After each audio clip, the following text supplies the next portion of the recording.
Shabbat Shalom. I'm excited to introduce Harvey Vines as our guest Darshan, who's going to offer some words of Torah. He has a long CV, but I thought I would share some of the highlights. Not all of them. Not any of the ones you don't want me to share. Yeah. Harvey's from Boston, born and raised, went to Boston Latin and MIT. He and Joan, as I said earlier, have been together from Camp Yavne and enjoyed this beautiful life that they've had together.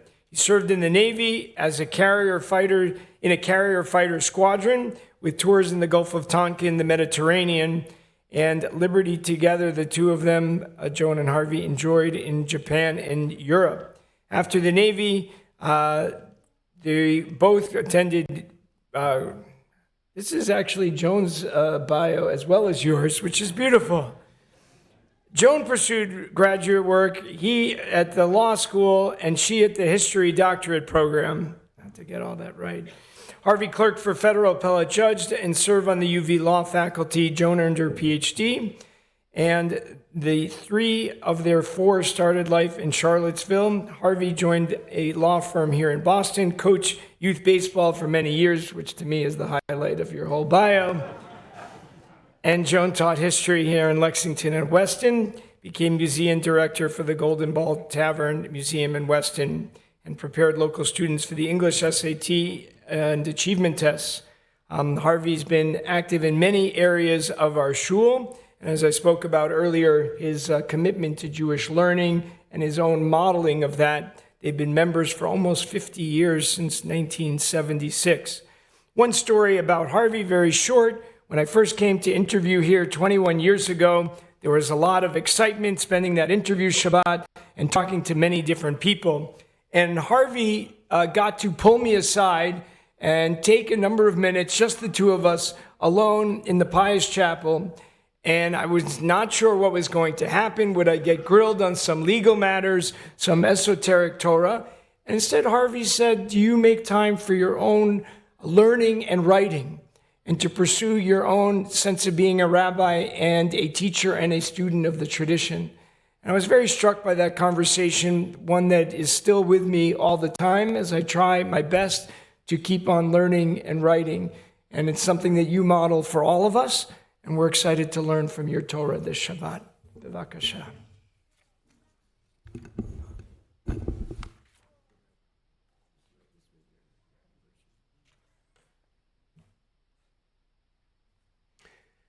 I don't know who the rabbi was just talking about, but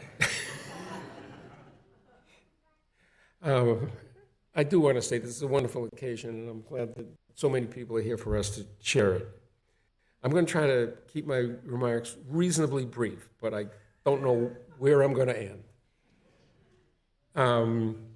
I want to start off by saying some of you, and it was relatively few, may have attended services the summer before last when I spoke about my view of the events that affected Israel, beginning with Samuel and what followed with the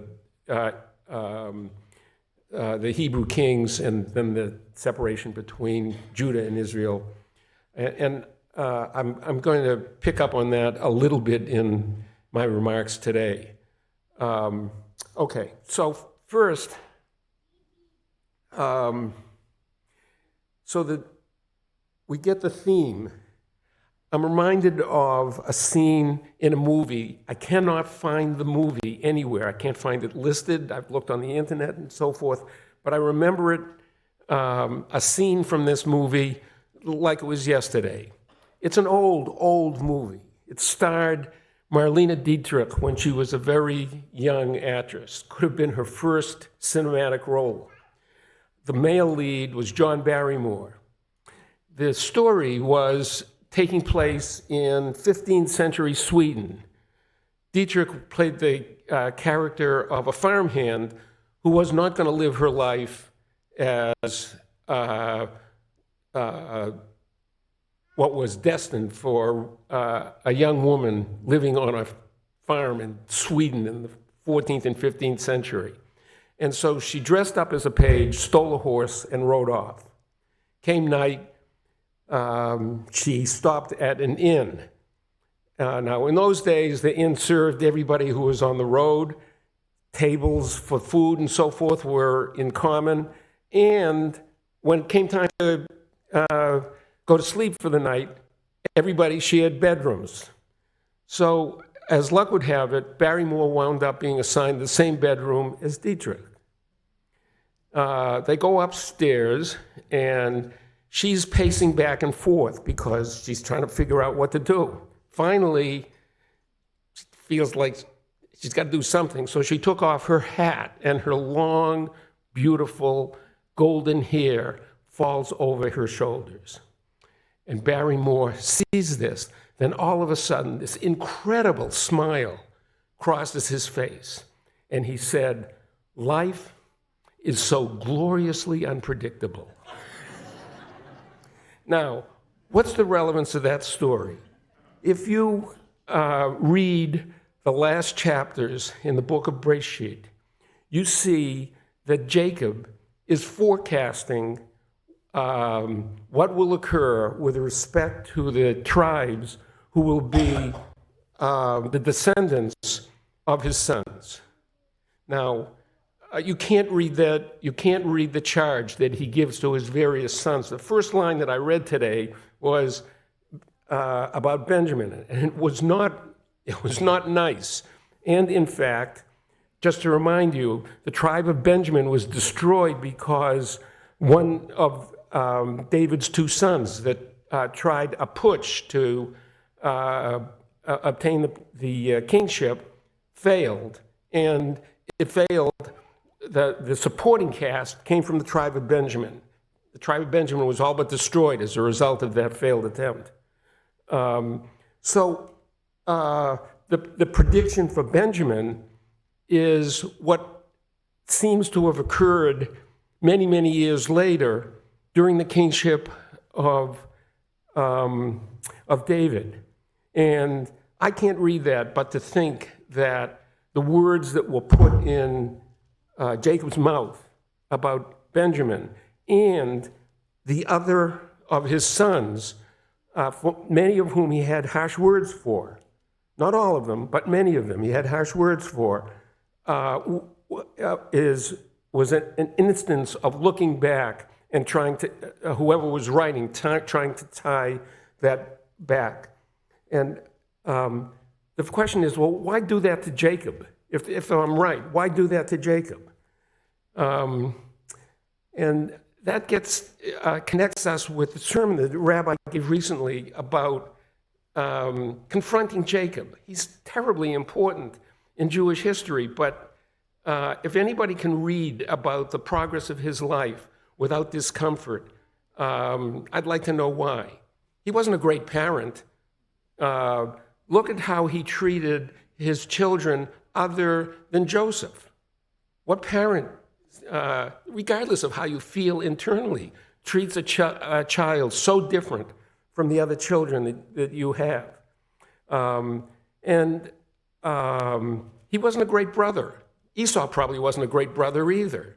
But you can't look at Jacob's human relationships and come away thinking that he was someone that you would have liked to pal around with if you'd been alive at that time. It's a very, very difficult set of characteristics to confront.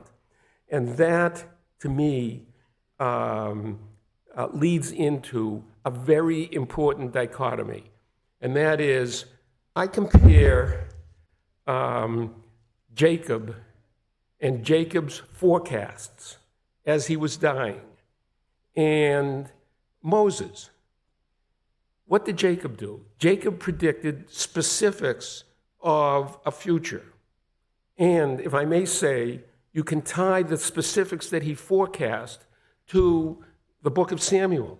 If you will recall, Samuel warned the Israelites not to choose a king. And they insisted.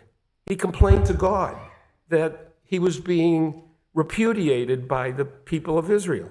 And God said to Samuel, they're not repudiating you, they're repudiating me.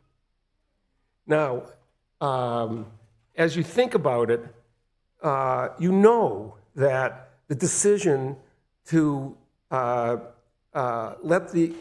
themselves governed by a king was a very, very bad political decision by the children of Israel. I often say that